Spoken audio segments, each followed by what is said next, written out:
കണ്ടന്തറ ഹിദായത്തുൽ ഇസ്ലാം higher secondary മദ്രസയിൽ തെരഞ്ഞെടുപ്പ് നടത്തി. തികച്ചും ജനാധിപത്യമായ രീതിയിലാണ് തെരഞ്ഞെടുപ്പ് നടന്നത്. മദ്രസയിൽ എല്ലാ വർഷവും പൊതു തെരഞ്ഞെടുപ്പിന്റെ മാതൃകയിലാണ് തെരഞ്ഞെടുപ്പ് നടത്താറുള്ളത്. ഈ വർഷവും തുടക്കത്തിൽ തന്നെ മദ്രസ ലീഡർമാരെ തെരഞ്ഞെടുത്തത് തെരഞ്ഞെടുപ്പിന്റെ ഈ മാതൃക അനുകരിച്ചു തന്നെയാണ്. ഈ വർഷം 7 പേരാണ് നാമനിർദ്ദേശ പത്രിക സമർപ്പിച്ചത്. 90% പോളിംഗ് രേഖപ്പെടുത്തി. വളരെ ആവേശത്തോടും ഉത്സാഹത്തോടെയുമാണ് കുട്ടികൾ പ്രവർത്തനങ്ങൾ ഏറ്റെടുത്തത്. എന്റെ പേര് ഫാത്തിമ നസ്രിൻ CS. ഞാൻ ഒരു കാൻഡിഡേറ്റ് ആയിട്ട് ഹെഡ് ഗേൾ പൊസിഷന് വേണ്ടി മത്സരിച്ചിരുന്നു. വളരെ കൗതുകമേറിയ ആവേശകരമായ ഒരു പദ്ധതിയാണ് അത് ഒരുക്കി തന്ന മദ്രസ ഉസ്താദുമാർക്ക്, മാനേജർ, എല്ലാവർക്കും ഹൃദയം നിറഞ്ഞ് നന്ദി അർപ്പിക്കുന്നു.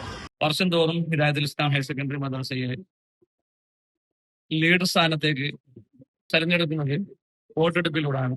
ഈ വർഷം അതിഗംഭീരമായ രീതിയിൽ തന്നെ വോട്ടെടുപ്പിലൂടെ കുട്ടികളെ തെരഞ്ഞെടുക്കുകയുണ്ടായി. വളരെ ആവേശത്തോടുകൂടിയാണ് കുട്ടികൾ ഈ ഒരു സംവിധാനം ഏറ്റെടുത്തത്.